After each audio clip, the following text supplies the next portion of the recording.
Thanks for tuning in, Resilient Show viewers. I'm here with Gregg Roman, the executive director of the Middle East Forum, and Greg has been on the forefront of the battle against radical Islamism in the Middle East for a long time now, but obviously this is becoming much more relevant given the news.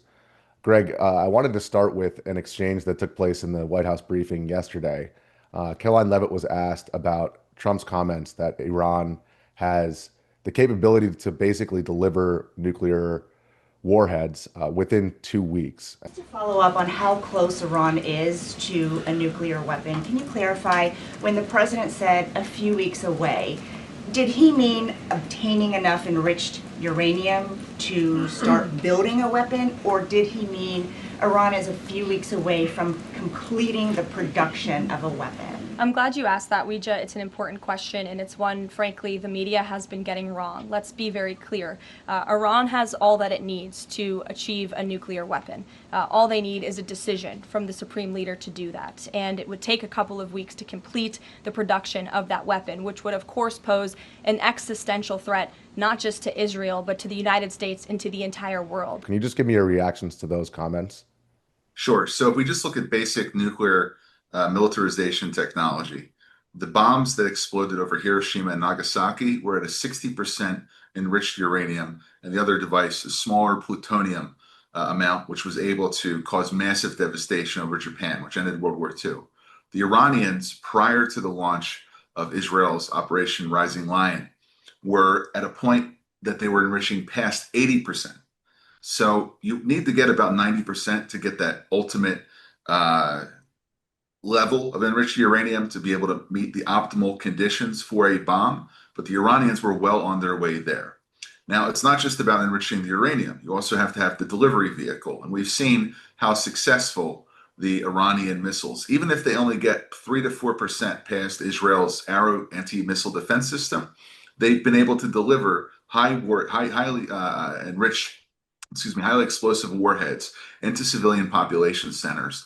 And we saw 2 days ago that they started using cluster munitions as well. So the Iranians have demonstrated outside the nuclear picture that they have both the ability for regular warheads, which are around 400, 500 kilograms, about a 1,000-pound bomb. And we also see that they can deliver multiple reentry vehicles to disperse.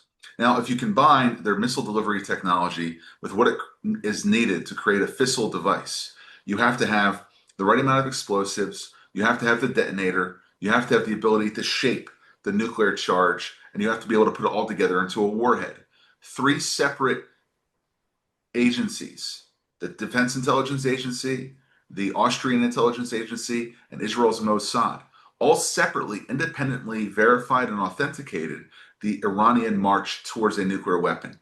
And I think that's what we publicly know about. And I can only imagine what the intelligence community and other U.S. sources have informed the president about in terms of being able to accurately predict that timeline to be able to obtain not just a nuclear device, but one that can be delivered on a missile according to the target that it's going after.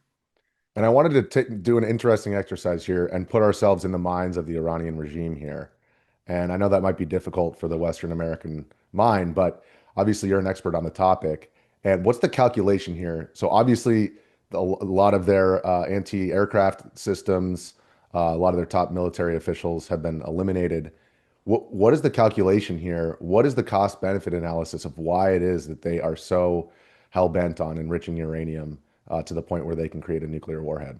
All right. So Middle East Forum, the organization that I lead, actually ran a war game, a scenario, a simulation in Washington on May 23rd, which caused me to actually put an article out prior to the launch of this operation, which predicted that the Iranians were well on their way to a bomb and Israel would respond militarily and kinetically. And in that simulation, which took place about 7 hours in Washington, D.C., we walked through the thought process of the Iranian leadership. And we came up with 3 stages of thought. The first, you could call it before Israel struck. Now, you had one camp in Iran which said that they had to enrich uranium to be able to have sort of a guessing game for the West, to not get to the full level of having a nuclear device, which would then cause instant shutoff from all international systems, whether it be economic relations, trade relations, a full-on diplomatic full-court press, and a sanctions regime which would have devastated the Iranian economy. But it still kept to the point where the Iranians were hoping that they could have some sort of hypothetical hermetic shield, if you will, against the possibility of an attack. To have a program where they can ostensibly say, in some sort of strategic ambiguity, we don't have a device, but if you force our hand, we can develop a device. Now, that was shattered in terms of June 13th when the Israelis launched their operation. This was phase two of Iranian thought. They thought they could respond with tit-for-tat attacks. When Israel bombed the nuclear center, then they would respond with a wave of ballistic missiles. But their ballistic missile capability, especially the launchers and the amount of missiles that they have in stock, have been reduced by a factor of about 55%. And that's just the missile stock. In terms of the launchers, they maybe only have between 100 and 150 left. And you see this in terms of a sliding scale. 150 in their first launch, only one last night.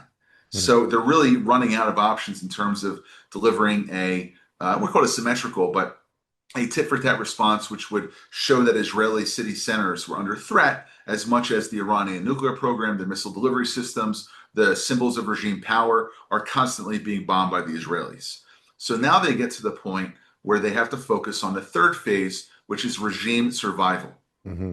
If they have two branches of this, one, maybe we should capitulate and give up our uranium enrichment program. And in doing so, we'll be able to negotiate a deal with Trump, wait 3.5 years, he'll leave office, and then we can start again and roll the dice. And in the meantime, rebuild our other capabilities, proxies, missiles, asymmetrical warfare, and we'll just play the long game. And we've seen that's been the Iranian strategy for 22 years. They froze their military program in 2003, the active march towards a nuclear weapon. And only when, about a year ago, when Hezbollah was kneecapped during the Beeper operation, they made a conscientious decision to start moving towards a bomb. And there's evidence of that. They reactivated explosive lines, which were meant to create a detonation device back in November. They started enriching uranium at a higher degree, more so during the Trump administration than during the Biden administration. They were well on their way. And there was even a meeting that was leaked about 2 days ago, either by Israeli intelligence or the Iranian opposition, which had showed that the head of the Islamic Revolutionary Guard Corps' Aerospace Command, those charged with delivering a nuclear weapon, had met with the head of Iran's nuclear program. So the delivery people and the people responsible for creating the device, and that meeting would not have had happened had they not made the decision, or at least considered the decision, to create a nuclear weapon. So that's the first track. Wait it out, see what happens. The second track, and we don't really know what's going on inside the country right now, is that they feel like they have to march towards the bomb, and there's two equal and opposite forces going against each other. How fast can the Israelis, and perhaps the United States, depending on what President Trump decides, decimate the Iranian nuclear infrastructure so they don't have the capability to be able to develop a bomb, versus the sort of a breakout order, which may or may not have been given by the Ayatollah. He's the one who decides, the supreme leader, of saying, you know what, we're on our last legs. We've lost all of our retaliatory capabilities, and now we need the bomb as sort of a ace, in the hole move, where we'll declare this, we'll maybe do an underground detonation, and that might stop the Israelis. But he's gambling there, because the second that the Iranians set off a nuclear device or declare that they have one, they may invite an Israeli unconventional response. And that's really the deck of cards that they're playing with. It's sort of like a Mexican standoff if they end up going to the point of getting a bomb. No one knows what will happen next. Yeah, it's kind of like Dr. Strangelove with the Doomsday device. Exactly. The Doomsday Machine is designed to trigger itself automatically. But surely you can disarm it somehow? No, it is designed to explode if any attempt is ever made to untrigger it. Automatically? It's an obvious commie trick, Mr. President. We're wasting valuable time. Look at the big boy. They're getting ready to clobber us. Well, this is absolute madness, Ambassador.